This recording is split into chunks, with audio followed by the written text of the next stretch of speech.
Maka kalau bagi orang yang masih belum bisa meninggalkan rokok, disingkirkan dululah 4 batang atau 5 batang sehari. Ditabung. Assalamualaikum warahmatullahi wabarakatuh.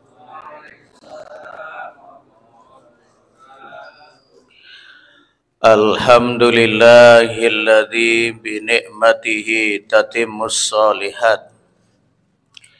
Alhamdulillahilladzi hadana lihada wa ma kunna linahtadiya laula an hadanallah. Asyhadu an la ilaha illallah wahdahu la syarikalah wa asyhadu anna Muhammadan abduhu wa rasuluhu amma ba'd. Yang sama-sama kita hormati dan muliakan imam dan pengurus Masjid Al-Jihad, hadirin wal hadirat jamaah kajian rutin Jumat malam Sabtu yang dimuliakan Allah Subhanahu wa taala.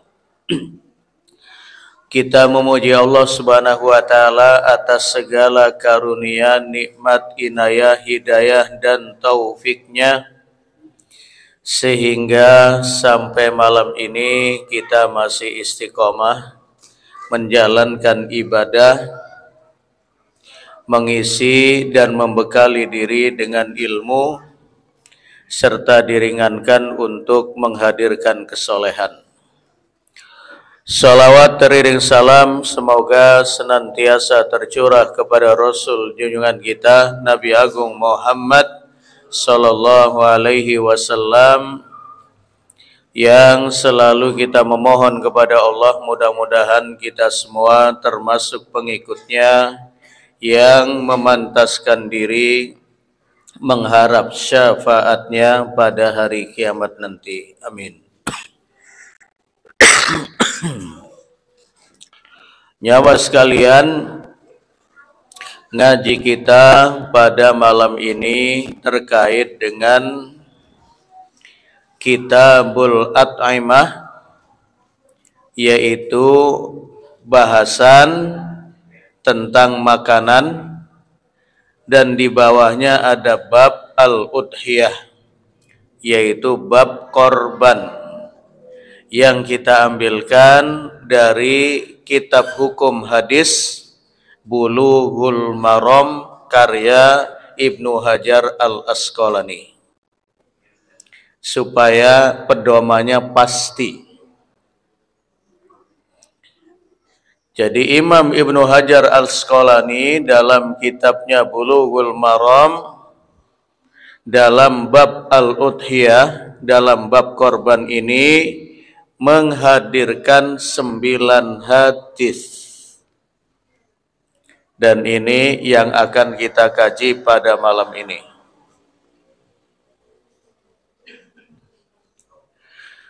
Korban al-udhiyah definisinya adalah ma tuzbahu yauman nahri min syatin au baqaratin au jamalin taqarruban ilallahi azza wa jal, yaitu hewan ternak yang disembelih dari kambing, sapi, onta dan sejenisnya pada hari raya Nahar, hari raya Idul Adha, wa ayyamut tasyrik, dan 3 hari berikutnya, hari-hari tasyrik 11, 12, dan 13, dengan tujuan taqarruban ilallahi azza wa jal, yaitu tujuannya mendekatkan diri kepada Allah Subhanahu wa taala.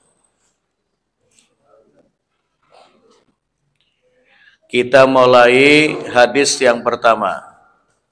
Jadi Imam Ibnu Hajar Al-Asqalani menyebutkan 9 hadis itu dari hadis 1360 sampai 1368, itu terkait dengan korban. Hadis yang pertama, an Anas bin Malik radhiyallahu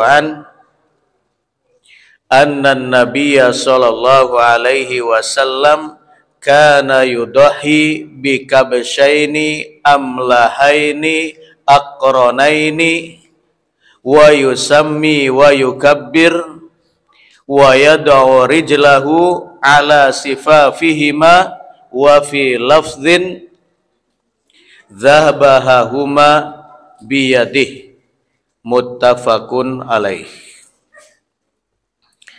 Diriwayatkan dari Anas bin Malik radhiyallahu an bahwasanya Rasulullah sallallahu alaihi wasallam biasa berkorban dengan 2 ekor domba jantan yang berwarna putih dan bertanduk. Pada saat menyembelih, beliau menyebut nama Allah, bismillah, wa yukabbir, kemudian beliau bertakbir, Allahu Akbar, wa yad'u rijlahu ala sifafihima, kemudian meletakkan salah satu kaki beliau di lambung hewan korban, wa fi lafdhin, dalam redaksi Muslim disebutkan dzabahahuma biyadih, yang kedua korban dari Rasulullah ini langsung disembelih oleh tangan beliau sendiri. Hadis ini diriwayatkan oleh muttafaq alaih Bukhari dan Muslim. Pelajaran dan faedah yang kita ambil dari hadis yang pertama ini, yang pertama, keutamaan berkorban dengan kambing atau domba jantan yang berwarna putih yang bertanduk. Walaupun secara hukum para ulama menyebutkan berkorban dengan hewan korban betina itu boleh, tetapi tidak lebih utama dari jantan. Jadi secara hukum boleh. Karena hewan yang dijadikan untuk korban sama persis dengan hewan yang dijadikan untuk akikoh. Betina boleh. Bahkan sebagian ulama menyebutkan kalau betina itu dagingnya lebih basah, lebih empuk. Tetapi bagi hewan yang jantan itu thayyib, lebih nikmat, lebih ladzid, lebih baik. Hal ini berlandaskan kepada hadis yang diriwayatkan oleh Abu Dawud, lirrajuli syatani mutakafiatan, terkait dengan hewan akikah. Bagi anak laki-laki dianjurkan berakikah dengan 2 ekor kambing. Walil jariyati syatun wahidah, dan bagi anak perempuan akikahnya dengan 1 ekor kambing. La yadurrukum, tidak ada masalah, ayyuhunna dzukranan kanat kunna au inatha, tidak ada masalah apakah kambingnya itu jantan atau betina. Jadi sekali lagi, mayoritas ulama menyebutkan boleh berkorban dengan hewan korban betina. Tetapi kalau mengacu apa yang diperbuat oleh Rasulullah, berarti berkorban dengan jantan itu ada keutamaan tersendiri, karena Rasulullah selalu dengan jantan. Kemudian keutamaan berkorban dengan domba yang berwarna putih dan bertanduk. Yang bertanduk. Kemudian disunahkan pada saat menyembelih wa yusami wa yukabbir, dengan menyebut nama Allah dan bertakbir.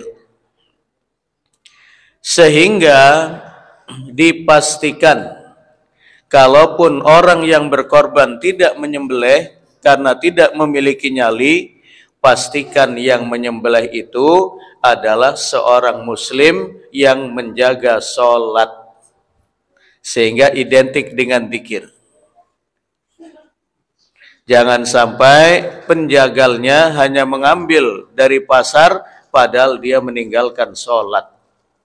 Pastikan itu. Kemudian faedah yang selanjutnya adalah sunnah atau anjuran bagi orang yang berkorban menyembelih dengan tangannya sendiri. Kalau ternyata melihat darah semaput, pingsan, atau tidak memiliki nyali, boleh berwakil. Dan dianjurkan oleh Rasulullah bagi yang berkorban kalau tidak menyembelihnya, itu disaksikan pada saat penyembelihannya. Dan kalaupun tidak, cukup diwakilkan kepada panitia ini dan itu sudah sah secara hukum. Dan hadis ini menunjukkan bahwa berkorban dengan lebih dari satu ekor jaiz, boleh, seperti yang dilakukan oleh Rasulullah. Bahkan nanti kita kaji, Rasulullah pernah berkorban dengan onta, bukan lagi dengan kambing. Itu hadis yang pertama. Hadis yang kedua. An Aisyah radhiyallahu anha qalat, anna Nabiyya sallallahu alaihi wasallam amara bi kafshin aqran. Rasulullah memerintahkan berkorban dengan seekor domba yang bertanduk. Bertanduk. Bagaimana sifatnya lagi? Yata'u fi sawadin wa yabruku fi sawadin wa yanduru fi sawadin. Dengan kriteria yata'u fi sawadin, di sekitar kakinya berwarna hitam. Wa yabruku fi sawadin, di sekitar perutnya berwarna hitam.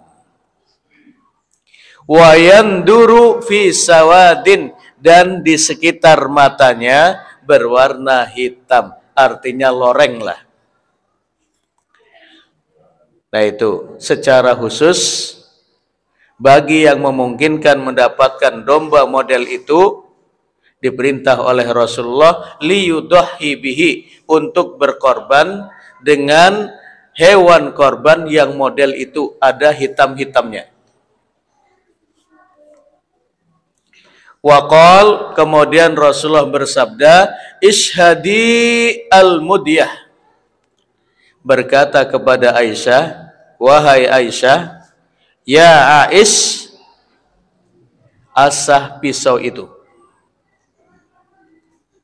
Setelah diasah oleh Ummul Mukminin Aisyah, summa akhadaha, Rasulullah mengambil pisau yang sudah tajam, fa'adja'ahu, kemudian membaringkan hewan korbannya, fadzabahahu, kemudian Rasulullah menyembelihnya.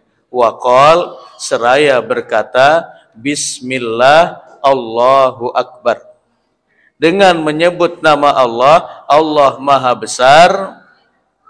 Allahumma taqabbal min Muhammadin wa ali Muhammadin wa ummati Muhammadin.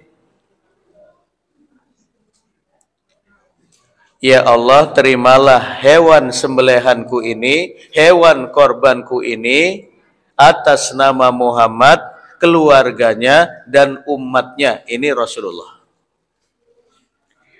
Adapun umatnya sebagaimana diceritakan oleh Abu Ayyub Al-Ansari dalam riwayat Muslim, kana rajulu fi ahdi Rasulillah sallallahu alaihi wasallam yudahi bisyati anhu wa an ahli baiti. Adalah laki-laki di zaman Rasulullah berkorban dengan seekor kambing, seekor domba ketika menyembelih atas nama dirinya dan atas nama keluarganya. Nah itu. Jadi itulah jadi sunnahnya menajamkan alat penyembelihan ketika menyembelih. Rasulullah bersabda dalam riwayat Muslim dari Abdullah bin Mas'ud radhiyallahu anhu, wal fal yuhidda ahadukum syafratahu wal yurih dabihatah. Pada saat menyembelih, tajamkan alatmu, kemudian tenangkan hewan korban pada saat menyembelih. Artinya supaya tidak merasakan sakit yang berkepanjangan, supaya menyembelihnya dengan cepat dan nyaman. Ya, pastikan jadi golok dan pisaunya tajam. Kemudian pada saat menyembelih dibaringkan dan juga menyebut nama Allah dan seterusnya. Nah, terkait dengan larangan Rasulullah dalam riwayat Muslim, idza ra'aitum hilala dzil hijjah wa arada ahadukum an yudahi falyumsik an sya'rihi wa adfarih. Siapa yang memasuki bulan Dzulhijjah dan dia hendak berkorban, sudah berniat berkorban, falyumsik an sya'rihi wa adfarih, maka hendaklah dia tidak menggunting rambutnya dan tidak memotong kukunya. Dan ini berlaku bagi orang yang disebut pertama, misalnya atas nama Pak Paino dan keluarganya. Adapun keluarganya tidak termasuk dalam larangan ini, hanya Pak Paino yang disebut pertama. Nah itu. Bismillah wallahu akbar. Allahumma taqabbal min Muhammadin. Kemudian dalam kitab-kitab fikih disebutkan di antara niatnya Bismillahi Allahu akbar hadza minka wa ilaik. Di antara yang lain juga taqabbal minni. Ya Allah, terimalah korbanku ini. Intinya menyebut nama Allah, bertakbir, kemudian atas nama orang yang disebut. Itu hadis yang kedua. Hadis yang ketiga. An Abi Hurairah radhiyallahu anhu qala Rasulullah sallallahu alaihi wasallam, man kana lahu sa'atun wa lam yudhi fala yaqrabanna musallana. Siapa yang memiliki kemampuan harta tetapi dia tidak mau berkorban, maka jangan dia mendekati tempat sholat kami, masjid dan musola kami. Dan inilah yang dijadikan oleh madhab Hambali, termasuk Ibnu Taimiyah, termasuk Syekh Muhammad bin Shalih Al-Utsaimin di zaman-zaman sekarang ini, bahwa hukum berkorban itu wajib liman tayassara lahu, bagi orang yang mampu. Karena seolah-olah Rasulullah melarang orang yang tidak berkorban padahal dia mampu untuk tidak lagi sholat di masjid, karena seolah-olah Rasulullah mengisyaratkan sholatnya tidak diterima karena dia tidak berkorban. Tetapi mayoritas ulama menyebutkan bahwa hukum berkorban itu hukumnya sunnah muakkadah, sunnah yang sangat ditekankan, sebagaimana hukum dari aqiqah, sama, sunnah muakkadah. Persoalannya adalah terkait dengan mampu, ini ukuran orang beda-beda. Ada sebagian orang ketika diajak berkorban, dia mengatakan, maaf Ustaz, saya belum mampu. Tetapi dalam satu hari dia menghabiskan rokok 2 bungkus dalam sehari. 2 bungkus dalam sehari itu paling tidak 70.000. Kalau harganya 35 itu. Masjid Al-Hikmah yang di samping AMC itu, setahun yang lalu saya menyarankan kepada panitia korban untuk dibentuk panitia tabungan korban. Dan panitia ini diberikan lap keringat dari kas masjid. Jadi tugas panitia korban itu, tabungan korban itu, menjemput dari masyarakat yang siap untuk nabung korban, itu setiap pekan, setiap 2 pekan, minimal sebulan sekali, dijemput. Kemudian ada tanda terima.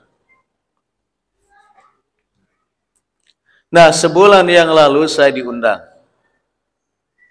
untuk mengisi fikih korban. Tahun-tahun sebelumnya maksimal hanya 5 ekor sapi. Padahal di sana adalah padat dari penduduk.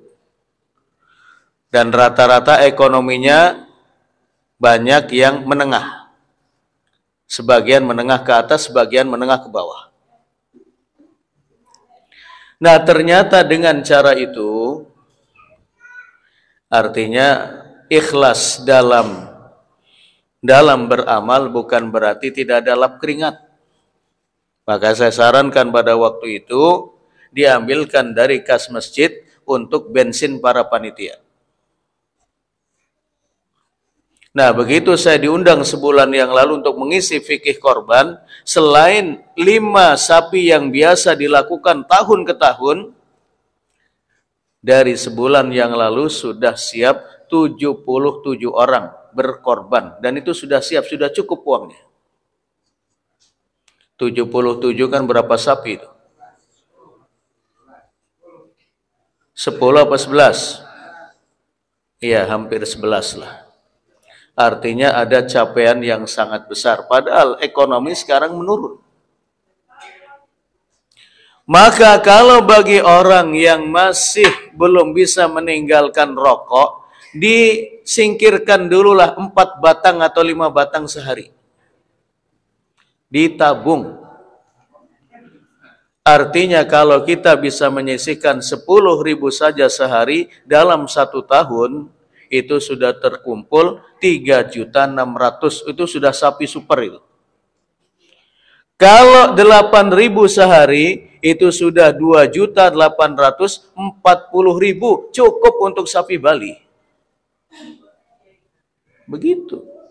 Tapi memang perlu dibentuk tim yang kuat. Maka supaya tim menjadi kuat dan keikhlasan terjaga, ada lap keringatnya. Karena ikhlas bukan berarti semuanya harus dari sendiri, bukan. Kalau kita belajar pejuang-pejuang di zaman Rasulullah yang berperang bersama Rasulullah, apa yang mereka dapatkan? Selain surga di akhirat, mereka itu juga mendapatkan harta rampasan perang, dan itu enggak sedikit. Bahkan setelah peperangan Khaybar tahun ke-7 Hijriah, Umar bin Khattab mengatakan, kami para sahabat belum pernah merasakan mendapatkan dunia sehebat ini, karena mereka mendapatkan bagian dari kebun-kebun korma di Khaybar. Dan para mujahidin itu juga fisabilillah mendapatkan zakat. Kalau kita kaji dalam kitab-kitab tafsir, mujahidin di zaman Rasul dapat zakat walaupun dia kaya raya. Maka enggak benar kita mengatakan wong suruh kerja ngurusi korban aja kok minta uang bensin. Keikhlasan itu perlu dijaga. Coba kalau di zaman sekarang orang-orang yang ngajar tahfidzul Quran enggak digaji, mana ada yang mau? Karena mereka juga butuh biaya untuk hidup. Nah itu. Jadi di Al-Hikmah itu sebulan yang lalu katanya juga masih bertambah terus. Artinya capaiannya itu pelonjakan sangat luar biasa. Ternyata mampu. Ternyata mampu untuk berkorban itu sederhana. Bagi ibu-ibu untuk alat kosmetika dan seterusnya dikurangi 10.000 sehari. Itu bisa berkorban bapak dan ibu. Nah itu. Karena ancaman Rasulullah nggak main-main. Fala yaqrabanna musallana. Kalau mampu nggak berkorban, ya jangan merapat ke masjid dan musola kami. Jangan. Nah itu. Itu hadis ketiga. Hadis yang keempat.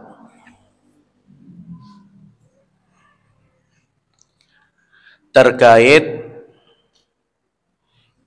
dengan hewan korban. Anil Barra bin Azib radhiyallahu anhuma qala qama fina Rasulullah sallallahu alaihi wasallam faqala. Suatu hari Rasulullah sallallahu alaihi wasallam berdiri kemudian berkhutbah, memberikan arahan-arahan. Seraya bersabda, arba'un la tajuzu fit dohaya.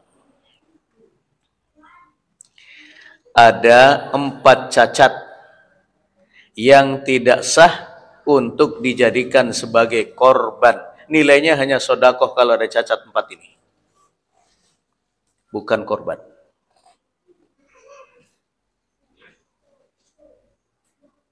Yang pertama, al-aura'u al-bayyinu auruha. Hewan yang buta sebelah matanya benar-benar buta. Kalau sebelah matanya buta saja tidak sah untuk dijadikan sebagai korban, apalagi kalau dua-duanya. Untuk membuktikan hewan itu buta atau enggak, gimana caranya Bapak Ibu? Caranya gimana?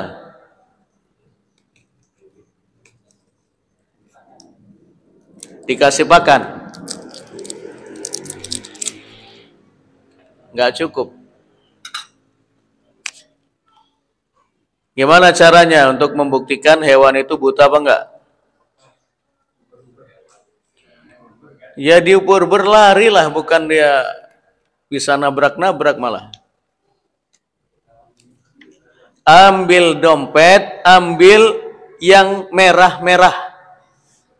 10 lembar saja. Kalau diambil sama hewan korban, berarti dia tidak buta. Karena ternyata hewan korban itu kalau ngelihat yang merah-merah itu matanya kebuka. Apalagi orang yang bermental hewan.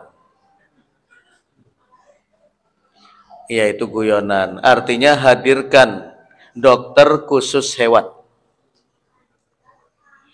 supaya diperiksa dengan ilmunya bahwa ini benar-benar buta atau sekedar rabun-rabun sedikit. Karena kalau rabun-rabun sedikit masih boleh, belum termasuk cacat yang tidak sah untuk korban.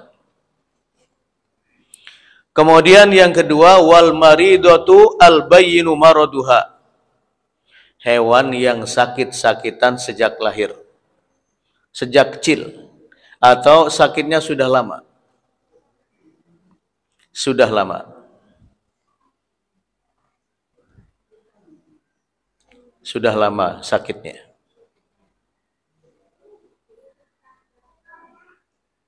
Jadi bukan karena dibawa dari Gaya Baru, dibawa dari Pelabuhan Maringgai, dibawa dari Padang Ratu, kemudian meriang-meriang dikit, bukan. Memang sejak awal dia sudah sakit-sakitan. Kemudian yang ketiga, wal arja'u al bayyinu dzul'uha. Yang pincang benar-benar pincang. Artinya sejak awal dia memang pincang. Bukan ketika dibawa dari daerah yang jauh, kemudian dia pincang-pincang, itu nggak ada masalah. Tetapi dari awal memang sudah pincang. Kemudian yang keempat, cacat yang tidak boleh ada pada hewan korban, yang menyebabkan keabsahan korban atau tidak adalah wal kasiratul lati la tunqi. Hewan yang kurus sampai-sampai tidak memiliki tulang sumsum. Lawang tujuan berkorban itu bagi-bagi daging kok. Lah kalau kurus kering mau dibagi apanya? Memang kita buka sop balungan? Ya enggak lah. Hadis riwayat Tirmidzi, Abu Dawud, Ibnu Majah, dan yang lain. Itu 4 cacat yang tidak sah apabila ada pada hewan korban, nilainya bukan korban, tapi sekedar sodakoh. Itu terkait dengan hewan korban. Kemudian hadis yang berikutnya. Terkait dengan cacat tetapi tidak terkait dengan keabsahan, tetapi hanya pemakruhan. Kalau ada cacat-cacat itu makruh tetapi masih boleh. An Ali bin Abi Thalib radhiyallahu an amara Rasulullah sallallahu alaihi wasallam antan tasyarifa al-aina wal uduna. Rasulullah memerintahkan kepada kami terkait dengan hewan korban untuk diperiksa mata dan telinganya. Mata dan telinganya. Wala nudahi bi'aura. Kami dilarang untuk berkorban dengan yang buta sebelah matanya. Wala muqabalah. Demikian pula kami dilarang untuk berkorban dengan telinga yang bagian depannya ini ada cacatnya. Bagian depan ini. Wala mudabaroh, atau kuping bagian belakangnya sini ada cacat, koreng dan seterusnya.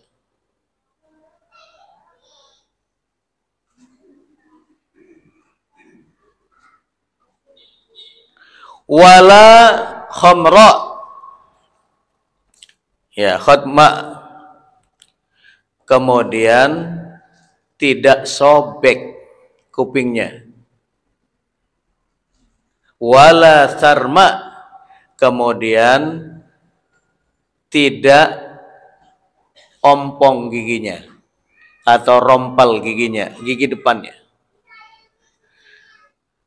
Nah, adapun yang sobek telinganya atau luka depannya atau luka belakangnya sobek ataupun giginya rompal-rompal itu bersifat makruh, bukan terkait dengan sah atau tidaknya hewan korban. Maka supaya sempurna pastikan cacat-cacat walaupun makruh itu tidak ada pada hewan korban yang akan kita beli. Ya. Itu cacat yang bersifat makruh apabila ada pada hewan korban.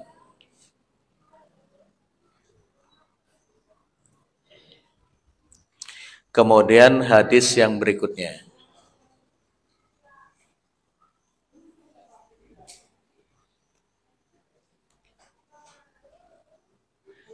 Terkait dengan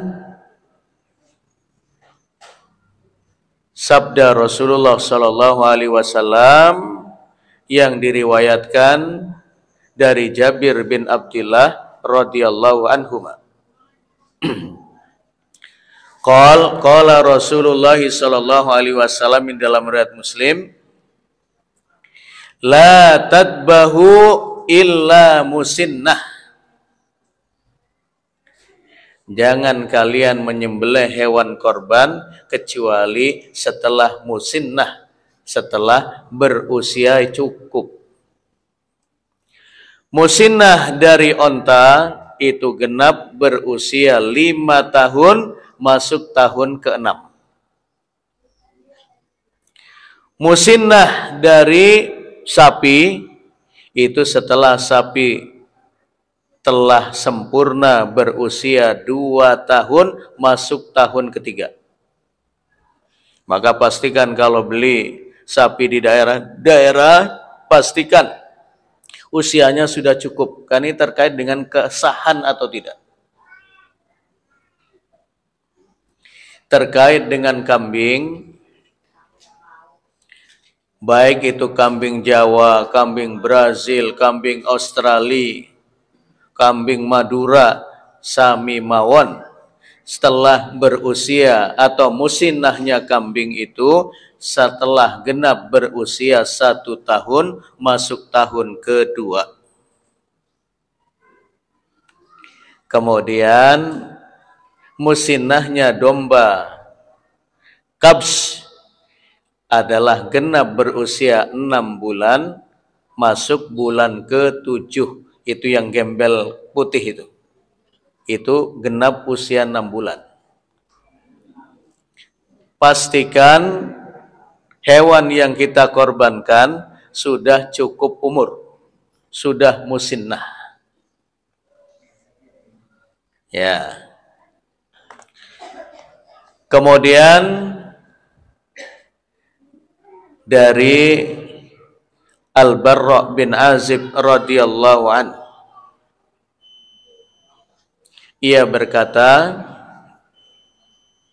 naharna ma Rasulillah sallallahu alaihi wasallam amal Hudaybiyati al-budnata an sab'ah wal baqarata an sab'ah. Riwayat Muslim. Jadi terkait dengan berapa bilangan untuk onta dan sapi, masing-masing kata Al-Bara' bin Azib, kami menyembelih korban pada Hudaybiyah, peristiwa Hudaybiyah, karena kami gagal melakukan umroh, maka untuk onta itu cukup mewakili 7 orang. Dan demikian pula sapi mewakili an sab'ah 7 orang, tidak lebih. Tidak lebih.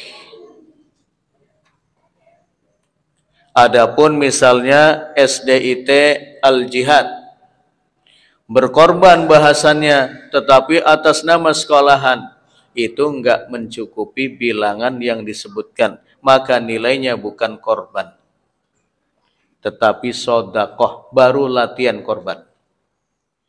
Jadi jumlahnya sudah ditentukan. Onta untuk 7 orang, sapi untuk 7 orang, kemudian juga untuk kambing 1 orang dan keluarga. Jadi 1 orang namanya. Nah, kemudian yang seru ini hadis riwayat Bukhari dan Muslim an Ali bin Abi Thalib radhiyallahu an. Diriwayatkan dari Ali bin Abi Thalib radhiyallahu an, ia berkata, amaroni Rasulullah sallallahu alaihi wasallam an aku ma'ala badnih. Aku pernah diperintah oleh Rasulullah untuk mengurusi hewan korban ontanya. Ini menandakan bahwa Rasulullah pun berkorban dengan onta. Bukan hanya 2 kambing, tapi dengan onta pernah.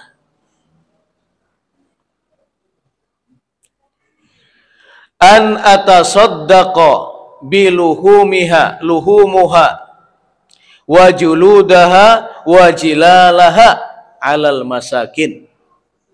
Baik itu dagingnya, baik itu tulang-tulangnya, baik itu kulitnya, semuanya dibagikan kepada orang-orang miskin. Wala u'ti fi jazaratiha minha syai'an, dan kami tidak memberikan upah daging kepada penjagalnya sedikit pun.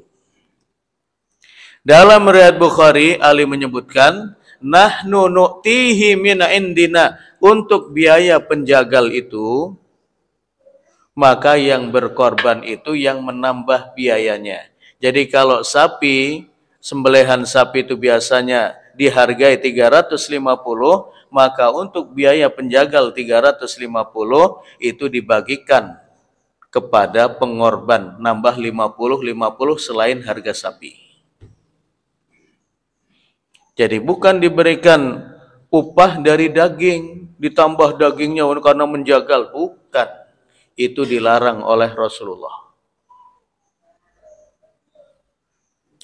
Kalaupun penjagal itu mendapatkan bagian karena dia menjadi bagian dari masyarakat, tetapi bukan tambahan daging sebagai upah.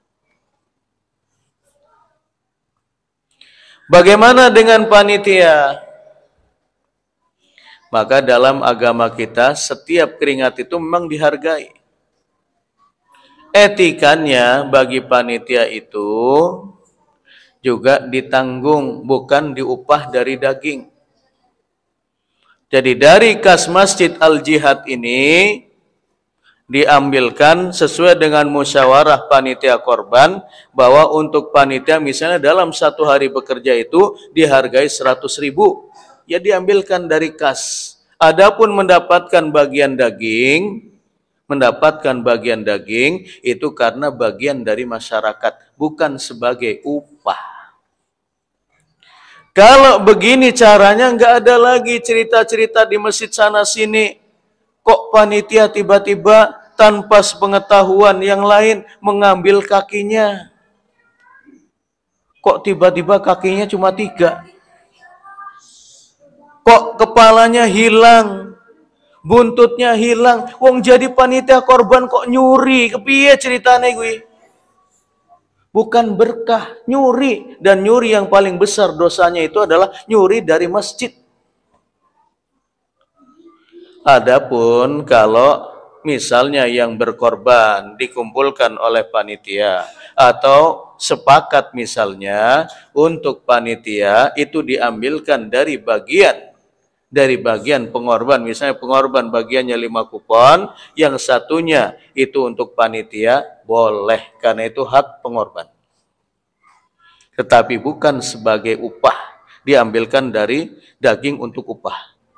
Enggak. Begitu teknisnya. Yang terkadang di sana sini masih belum pas pengelolaan hewan korban. Sehingga semuanya pengen jadi panitia karena mengharap dapat kepala, mengharap dapat iga. Cukup mereka dihargai kerja-kerjanya, dibiayai oleh kas masjid dan seterusnya dan seterusnya. Ya. Dan hadis yang terakhir dari Jundub bin Sufyan radhiyallahu an qala Rasulullah sallallahu alaihi wasallam terkait dengan waktu penyembelihan. Man dabaha qabla sholati falyadbah syatan makanaha. Siapa yang menyembelih hewan korbannya sebelum pelaksanaan sholat Idul Adha, maka hendaklah dia mengambil hewan korban yang lain untuk dijadikan korban, disembelih lagi. Karena yang pertama itu nilainya sodakoh, bukan korban.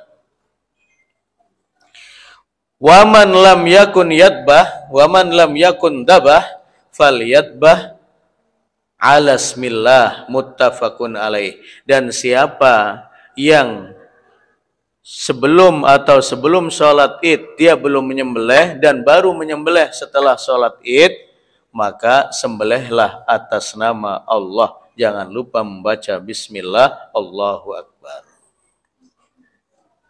Maka sampai waktu pun sudah ditetapkan oleh Rasulullah. Makanya di sana sini yang kadang-kadang mengurusi kambing-kambing dari lembaga tertentu, kita mengelus dada. Penyembelihannya itu sudah di luar waktu.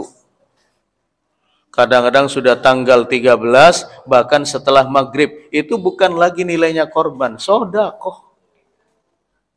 Makanya berhati-hati amanah dari umat itu. Jangan sampai orang niatannya berkorban malah jadinya sodakoh. Nah, itu 9 hadis yang terkait dengan korban yang disebutkan oleh Ibnu Hajar Al-Asqalani dalam kitabnya Bulughul Maram. Ya. Taib, ada yang bertanya? Monggo.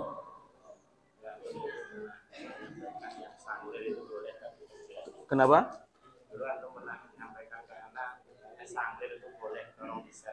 Apa itu? Sapi yang sanglir kata antum dulu boleh. Yang apa? Sanglir. Yang separuh itu Ustaz. Sapi sanglir. Yang apanya itu? Bijinya cuma 11. Oh iya, iya.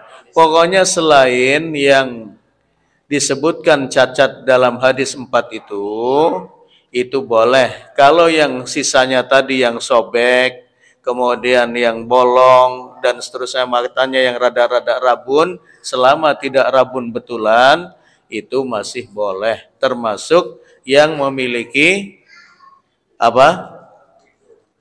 Ya, telur 1. Ya, itu boleh. Bukan termasuk yang disebutkan oleh Rasulullah dalam hadis-hadisnya. Boleh. Ya.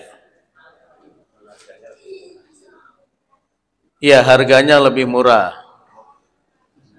Ya. Ya, termasuk tadi kalau pertimbangannya daging, perempuan atau betina itu lebih banyak dagingnya. Tetapi kita mengambil keutamanya. Artinya semakin sempurna fisiknya dan seterusnya, itu akan mempengaruhi nilai bobot pahala yang ada. Ya. Ada lagi Bapak Ibu? Ya, silakan.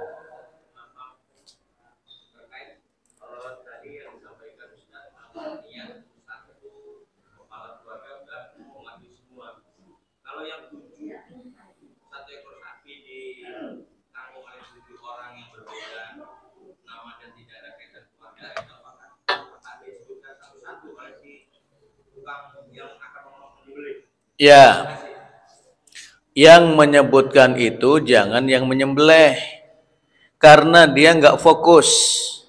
Siapapun yang menyebutkan boleh, maka ditunjuk panitia khusus untuk menyebutkan nama.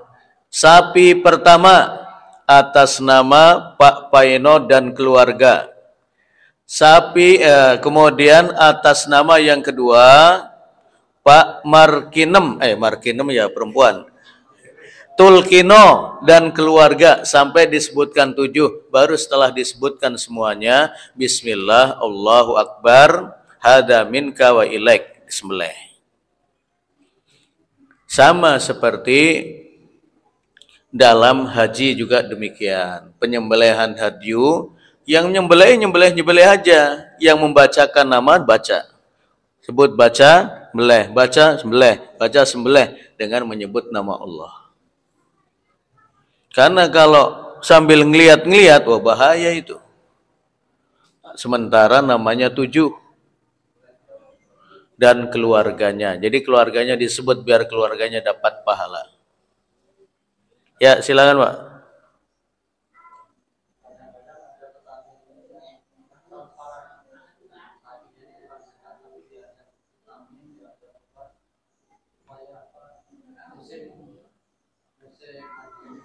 Supaya sehat. Ya.